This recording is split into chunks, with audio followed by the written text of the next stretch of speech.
The next part of the agenda is the roll call of the members and the acknowledgement of resource persons. Any motion? Mr. Chair, Congressman Akop?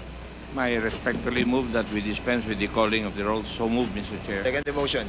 There is a motion to dispense with the calling of the roll and duly seconded. Hearing no objection, the motion is approved. The next part of the agenda is the reading of the minutes of the last hearing held November 7. Is that correct? November 7. Any motion? Mr. Chair, Congressman Akop? may I move that we dispense with the reading of the minutes of the previous meeting and consider it as approved. So moved, Mr. Chair. There is a motion to dispense with the reading of the minutes of the last committee hearing held last November 7 and consider it approved. Duly seconded. Are there any objections? Hearing none, the motion is approved. Are all our guests and resource persons already present in the hall, COMSEC? Mr. Chair, good morning.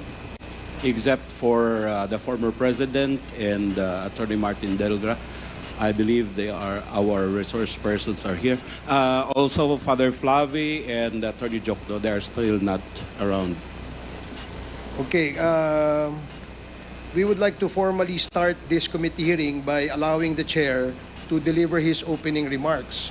However, it seems that the former president is not yet around.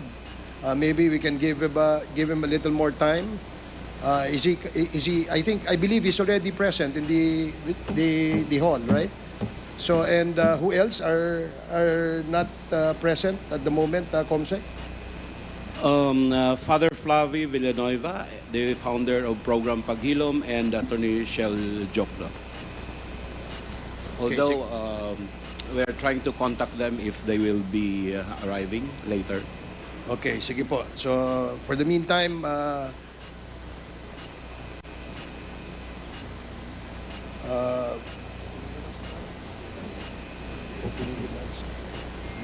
remarks ako. So, 1 minute suspension.